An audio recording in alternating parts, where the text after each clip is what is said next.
sikap KSPI tentang PP nomor 35 tahun 2021 tentang perjanjian kerja waktu tertentu, pekerja alih daya, waktu kerja dan waktu istirahat, dan pemutusan hubungan kerja. Di dalam PP nomor 35 ini tahun 2021, PKWT atau pekerja kontrak memang dibatasi 5 tahun. Jadi buruh boleh dikontrak 5 tahun. Pertanyaan kita, PP nomor 35 ini tidak mengatur periode kontrak.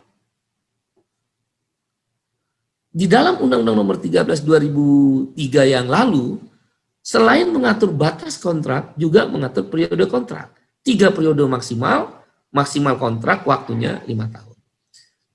Periode 1 2 tahun, periode 2 diperpanjang 1 tahun kontrak, periode 3 pembaharuan 2 tahun, total 5 tahun. Tapi ada periode.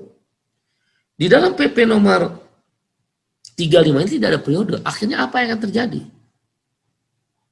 Yang tadinya kita terminologi bahasa kontrak seumur hidup, ya ini berarti kontrak yang berulang-ulang akan terjadi. Kontrak 1 minggu boleh pecat, kontrak 2 minggu boleh pecat, kontrak 1 tahun boleh pecat. Dan ketika dikontrak dia akan rentan dipecat. Oh, ada JKP. Ingat, JKP itu jaminan kehilangan pekerjaan adalah yang bermasa kerja 1 tahun, 12 bulan berturut-turut.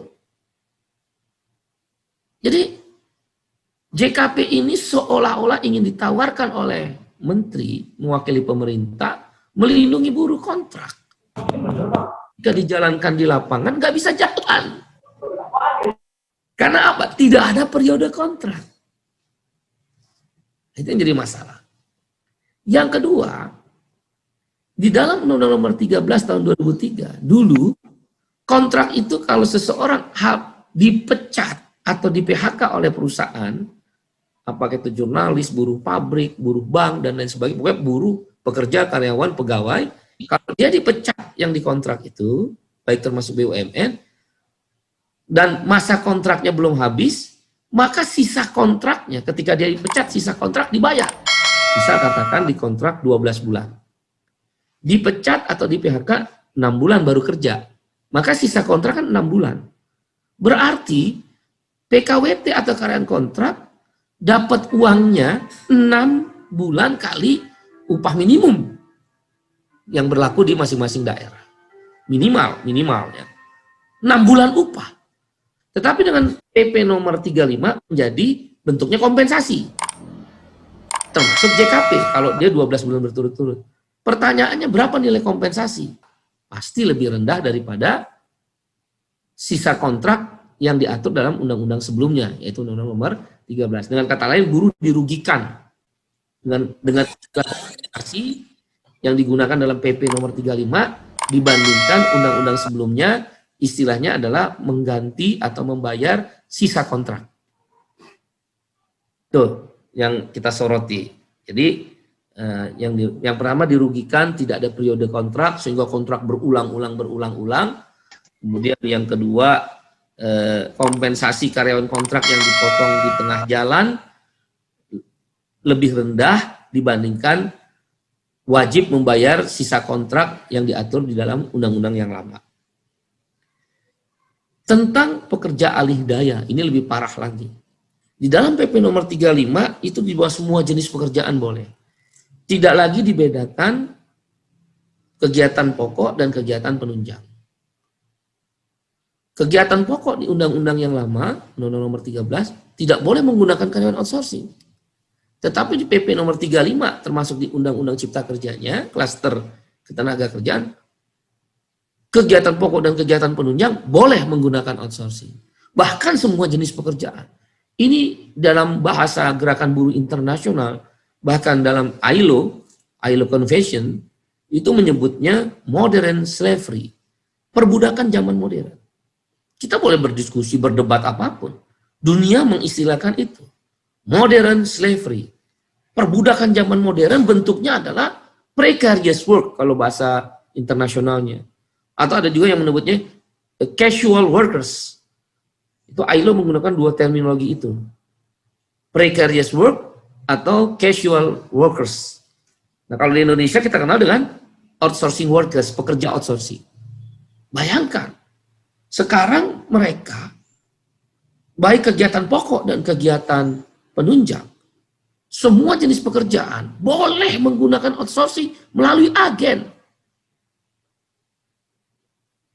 Bisa saja pabrik mobil raksasa, apakah Toyota, Nissan, Mitsubishi, motor Yamaha, motor Honda, pabrik elektronik Panasonic, pabrik elektronik Sharp mungkin, atau Sanyo, atau apapun, Bank Standard Charter, Bank Mandiri, Freeport, mungkin Halland Burton, Pertamina, Semen Indonesia, semua jenis pekerja industri itu boleh menggunakan outsourcing 99%. Gimana ini negara? Di mana negara? 99% perusahaan-perusahaan raksasa, multinational company, dan juga perusahaan-perusahaan besar di Indonesia boleh menggunakan outsourcing 99%. Karena tidak membatasi lagi kegiatan pokok dan kegiatan penunjang. Yang kedua, tidak membatasi lagi jenis pekerjaan. Di seluruh dunia, saya kebetulan ILO governing body, pengurus pusat daripada pengurus pusat daripada ILO governing itu pengurus pusat Badan PBB, Perserikatan Bangsa-Bangsa, ILO. Saya pengurus pusatnya. Di seluruh dunia yang mengatur tentang outsourcing, terutama negara-negara industri, baik negara berkembang maupun negara maju, outsourcing itu ada pembatasan jenis pekerjaannya. Katakan di Perancis ada kurang lebih sekitar 20-an lebih jenis pekerjaan. Di Jepang juga dibatasi. Beberapa jenis pekerjaan saja yang boleh outsourcing. Yang paling banyak di Kanada. Kanada itu mungkin hampir 90-an ya kalau saya nggak salah. Paling banyak Kanada. Dia membolehkan outsourcing beberapa jenis pekerjaannya banyak sekali. Nah di Indonesia tidak.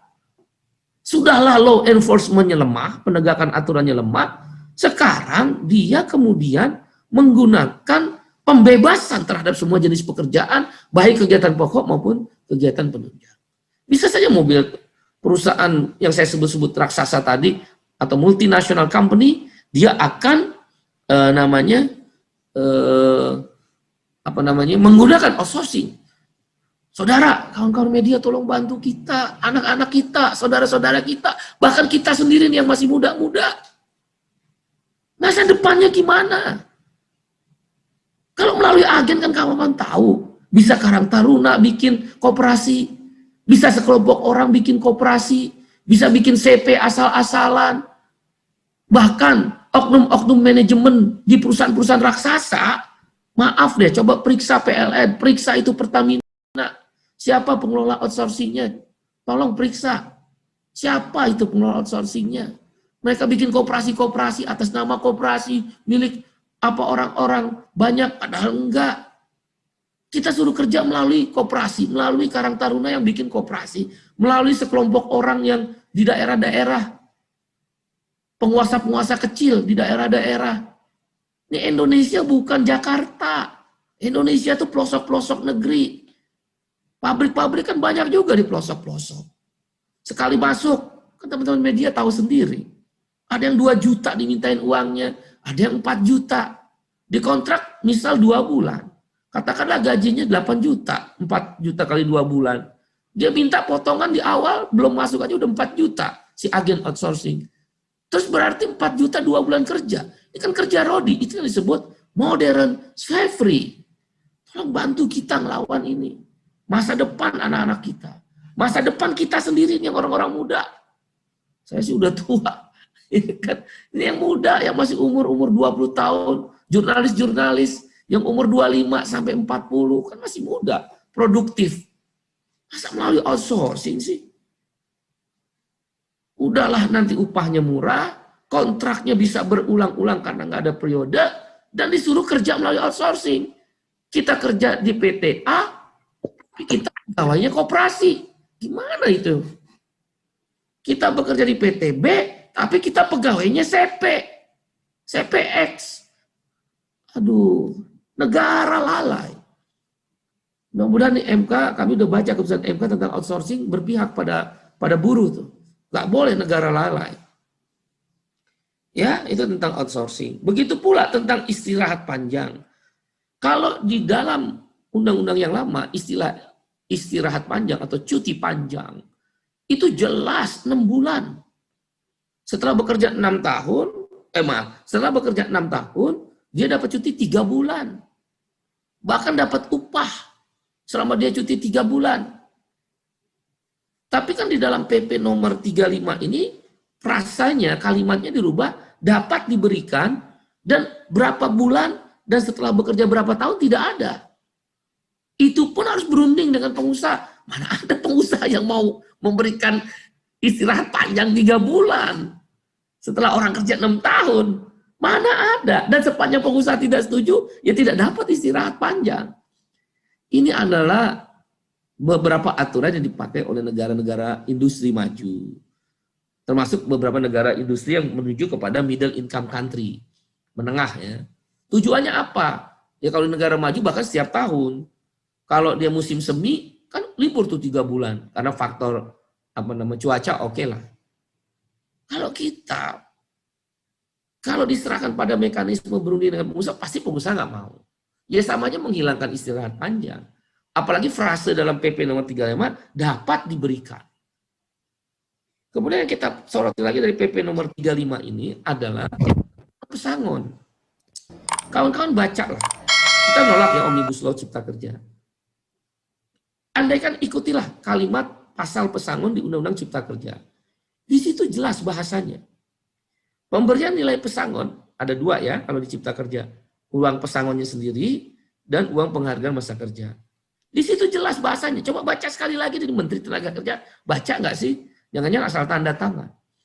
Di dalam Undang-Undang Cipta Kerja, apalagi sekjennya itu, nggak ngerti ngomong gitu loh. Sekjen Kemenaker. Nggak ada pengurangan pesangon. Nggak ada pengurangan upah.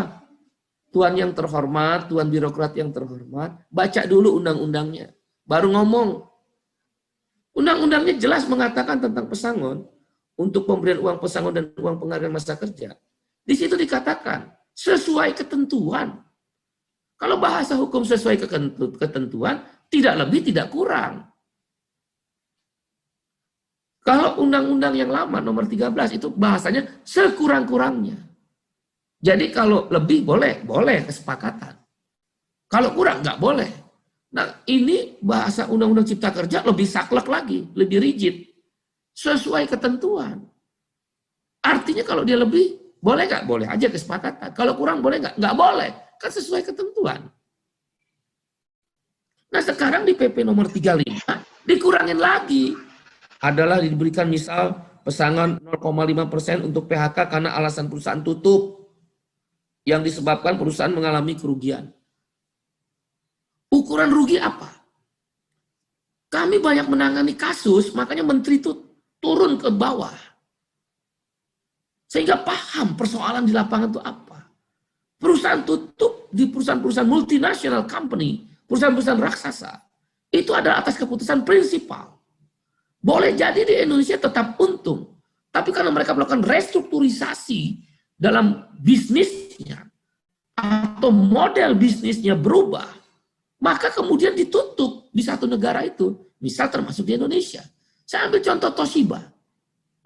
Toshiba itu tutup bukan berarti pabrik Toshiba di Indonesia rugi. Pabrik Toshiba, prinsipal Jepangnya, merubah struktur bisnisnya. Merubah model industri bisnisnya.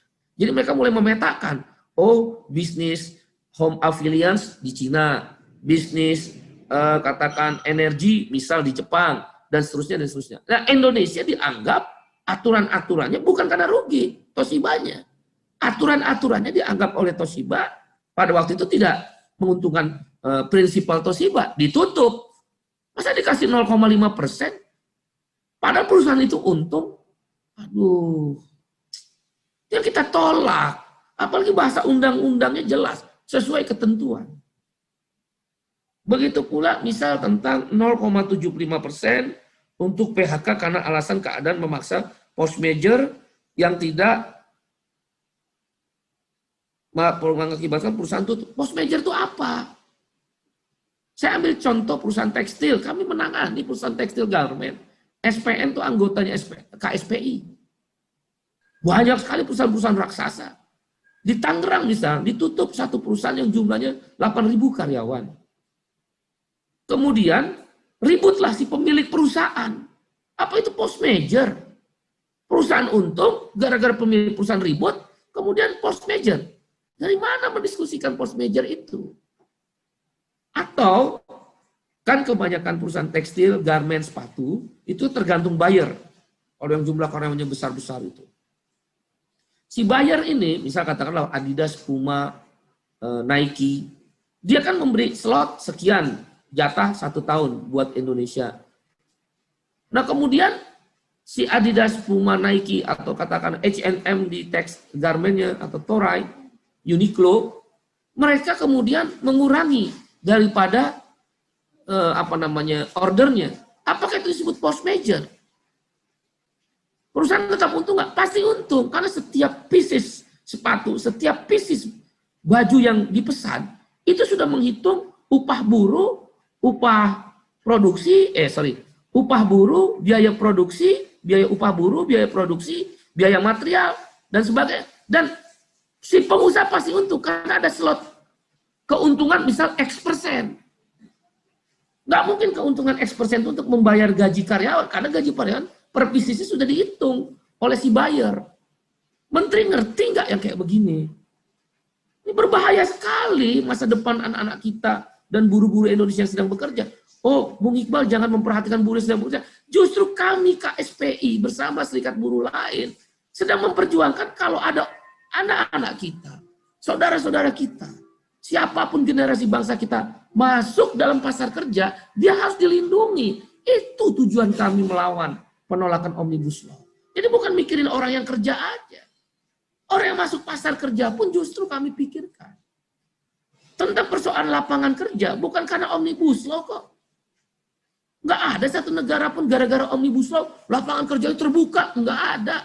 Nah, tentang investasi di 10 klaster yang lain, kita setuju.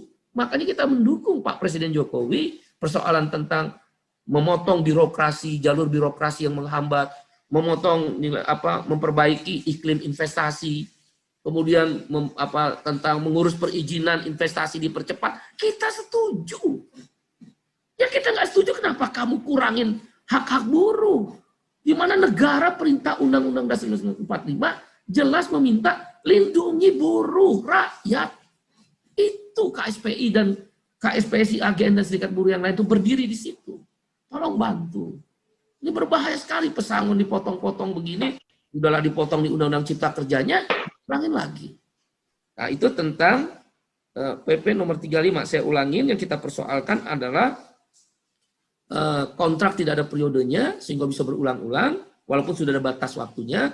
Yang kedua yang kita persoalkan adalah, kalau yang lama sisa kontrak dibayar sesuai jumlah bulan upahnya, kalau yang baru hanya kompensasi, yang kita nggak tahu nilainya. Kecil sekali, JKP juga kita nggak jelas nilainya. Kemudian perusahaan alih daya, semua jenis pekerjaan untuk kegiatan pokok dan kegiatan penunjang dibolehkan, itu berbahaya. Modern slavery, perbudakan modern. Kemudian istirahat panjang dihapus dengan menggunakan terminologi dapat diberikan dan dirundingkan dengan pengusaha. Kita tolak, itu hilang sama aja hilang. Kemudian yang terakhir, pesangon dikurangin lagi dari undang-undang yang sudah tercantum. Itu memotong nilai pesangon.